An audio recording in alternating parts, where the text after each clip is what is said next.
This happened when I was 12 years old, an age old enough to be aware of my surroundings and have a pretty good sense of danger, but also still around that age that attracts a certain selection of creeps. We lived in a decently busy neighborhood. However, we were on a dead-end block near a forest preserve, and across the street from us was a sump. If you went through the forest preserve, you would eventually find yourself in a small community park. One Saturday night, a mini carnival was being held in the park. Since I wasn't doing anything with friends, my mom suggested I go check out the carnival. She was never the type of mom who told her kids not to go out after dark. She always let me do my own thing. So I went. I crossed through the forest with a flashlight and eventually passed the fence that led to the park. The carnival rides were all lit up. There was a Ferris wheel, a mini roller coaster, some spinning rides, and of course concession stands and carnival game booths. It was late enough that it wasn't very crowded. There was also a big circus tent with red and white stripes where I saw some people entering. I poked my head inside. There were 4 rows of people sitting in the audience, and on a small stage were 3 clowns performing tricks. One rode a tricycle, one was juggling, and the other was dancing around. Then the dancing clown noticed me standing at the entrance. He skipped over closer to me and started waving his index finger, signaling for me to come closer, maybe even onto the stage. I didn't really know what he wanted, but I knew I didn't want to do either of those things, so I walked away. I ran into a friend at one of the carnival games and hung out with him for about half an hour. Eventually the carnival began closing down and everyone started leaving. I said goodbye to my friend and began walking back toward the woods. I was near the fence when I heard someone call out behind me. It was one of the clowns, the same clown who had waved at me earlier. He asked if I wanted to check out the backstage area of the circus tent and see some of the cool things the guests couldn't see. I said no immediately and walked into the forest. I kept looking back every few seconds to make sure I wasn't being followed. At first, I wasn't. The clown just stood there watching me with that painted-on smile, which somehow made the situation even more disturbing. Once I was out of view, I started running for a bit until I felt confident he wouldn't be able to find me. I didn't want to tell my mom what happened. I loved being allowed to go out whenever I wanted, and I was afraid that telling her might ruin that. The walk through the woods was about half a mile. I was probably 3/4 of the way home when I heard something again. This time my stomach dropped when I heard it. I turned around and saw the same clown stepping out of the darkness of the woods into the beam of my flashlight. When he got close enough, I threw the flashlight at him and ran toward my house as fast as I could. I could hear him running behind me. As soon as the road came into view, I suddenly heard him stop and turn around.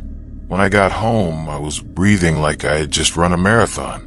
My mom was concerned and asked what happened.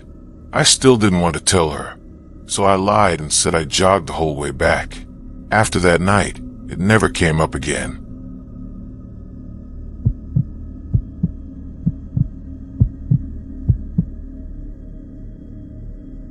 Up until the age of 14, I always had a fear of clowns. It started when I was greeted by one at the age of 5 at a county fair.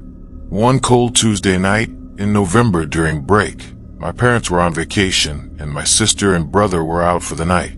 My friend, who I'll refer to as B, came over so we could walk to the fair a couple blocks away.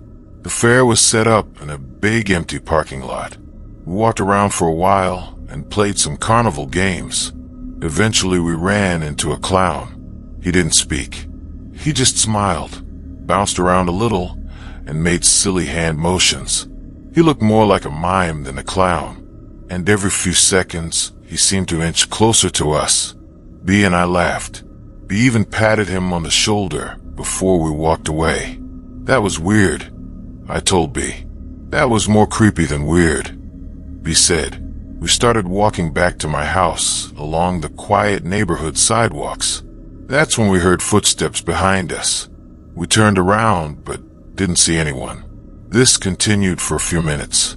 He said he was getting freaked out and wanted to go home, but I convinced him to stay and come hang out at my house.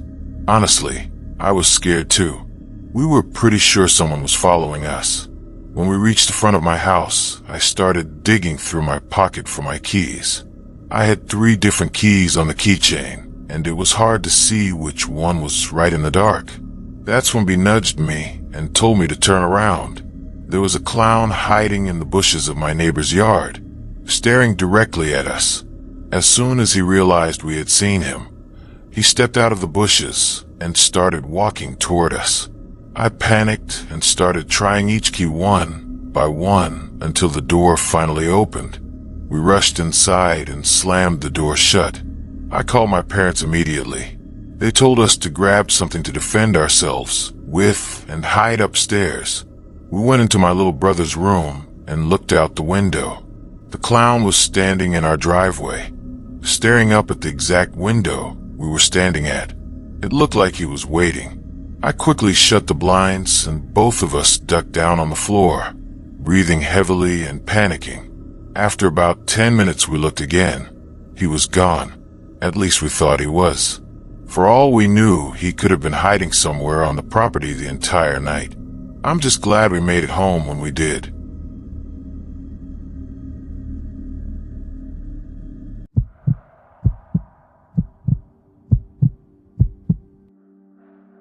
I want to remain anonymous, just in case the clown ever finds out who I am. I am 14 years old and live in a small town in South Carolina with a population of around 130 people. Summer was ending and I had a summer job working at the local lumber yard. My job was mostly helping customers load lumber into their vehicles. The best part was that my house was exactly 1 mile away, so I walked to and from work every day. One night around 9:30 p.m., I started my walk home after finishing work. The moon was lighting the road and the sun had completely set. There were no houses between the lumber yard and my home. The road was narrow and surrounded by thick woods. I usually listened to music during the walk. About halfway home, I heard a high-pitched cackling laugh. I stopped and took out my earbuds. I thought it might have been part of the song, but something about it didn't feel right. I stood there for a moment listening, but the sound of frogs and crickets was so loud that nothing else could be heard. So I kept walking. The next day, while walking to work, I kicked a rock along the pavement, like I usually did. The rock rolled next to something red lying in the dirt. It was a bright red clown nose. I picked it up and squeezed it. It squeaked. I brought it to work and showed everyone. I even wore it for a minute as a joke. Later that night, I started my walk home again around 9:30. This time I had forgotten my earbuds. About halfway down the road, I noticed what looked like a deer standing far ahead in the road. As I got closer, it ran off into the woods. I continued walking. Then I heard footsteps behind me. Before I could turn around, someone said, "Hey there." I looked back. A clown stood in the middle of the road with his hands behind his back. His clothes were baggy and dirty. The makeup on his face had run down like it had been melting. He tilted his head and said, "You have something of mine. I need it back." I started slowly backing away. "I don't have anything of yours," I said. He laughed quietly. "Well, if you don't have my nose, then I'm going to need yours." He pulled something from behind his back. It looked like a machete. I turned and ran as fast as I could. I could hear his bare feet slapping against the pavement behind me. I also heard the sound of blades dragging across the road. My lungs burned as I ran up the hill. Just as he was getting close enough that I could hear him almost right behind me, headlights appeared over the hill. A truck came over the crest. I waved my arms desperately. The truck stopped. When I looked back, the clown was gone. The driver called the police after I told him what happened. I never made that walk again, and I will never look at clowns the same way.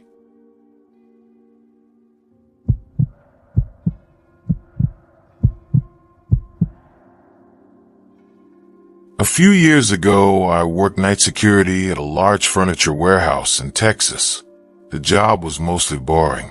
The warehouse closed at 9 p.m., and after that my job was just to stay in the small security office near the entrance and watch the camera monitors. There were 16 cameras around the property. Most of them pointed at the loading docks and parking lot. The building sat in an industrial area, so after midnight, the entire place was basically empty. One night around 2:15 in the morning, I was drinking coffee and flipping through the camera feeds when something strange caught my attention. On camera number 7, near the far loading dock, I saw someone standing next to the wall. At first I assumed it was a homeless person wandering onto the property. Then I zoomed the camera in. The person was wearing a clown costume, a bright red wig, white face paint, big yellow shoes. But something about it felt wrong. The clown wasn't moving at all. He was just standing there facing the camera. I waited a minute. Still nothing. Then slowly, the clown lifted one hand and pointed directly at the camera. I sat up in my chair. It felt like he knew I was watching him. I grabbed the radio and called the other guard who patrolled the back lot. "Hey, can you check loading dock 3?" I said, "There's someone standing back there." He answered a few seconds later. "I'm already near there," he said. "I don't see anybody." I looked back at the monitor. The clown was still there. Same spot, still pointing. I told him exactly where to look. He walked around the corner with his flashlight, and on the monitor I saw him standing only 10 feet away from the clown. But the weird thing was, he walked right past him, like the clown wasn't there. My heart started pounding. I switched to another camera angle that looked at the same area from the side. The loading dock was empty. No clown. I switched back to camera 7. The clown was still there, still pointing, right at me. That's when he slowly started walking toward the camera. Each step was slow and stiff. When he got close enough, his face filled the entire screen. His makeup looked cracked and smeared, and his eyes were completely dark. Then the screen went black. Just static. Every other camera feed was still working. Just that one was dead. The next morning maintenance checked the camera. Nothing was wrong with it, but the footage from that time period had been completely erased. I worked that job for another year, and every once in a while, around 2 a.m., I would check camera 7 just to be sure. I never saw the clown again, but I always had the feeling that he knew exactly where I was sitting.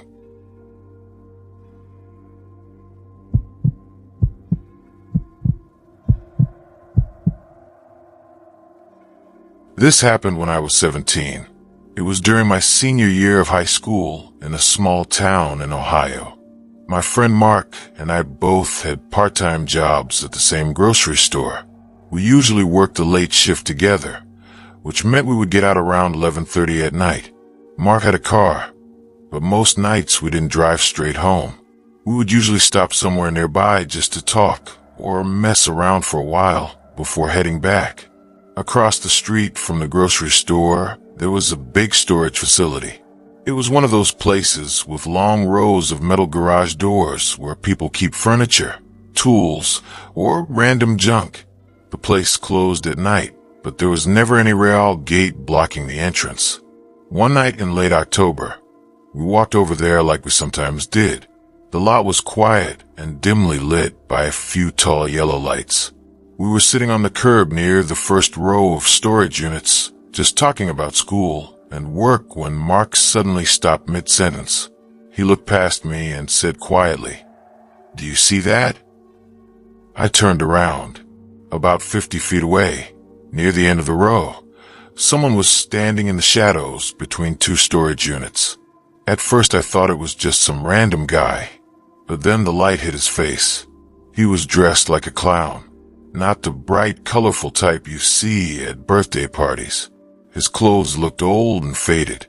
The white face paint looked smeared and uneven, and the red around his mouth stretched way too wide across his cheeks. He wasn't moving. He was just standing there staring at us. Mark laughed nervously and said, "That's weird." I remember thinking maybe it was just someone messing around because it was close to Halloween. So I called out, "Hey man, you good?" The clown slowly raised one hand and waved at us. It was a slow, stiff wave. Not friendly, just deliberate. Mark stood up and said, "Yeah, let's go." We started walking toward the exit of the storage lot. About halfway there, I heard a metal door slam behind us. I turned around.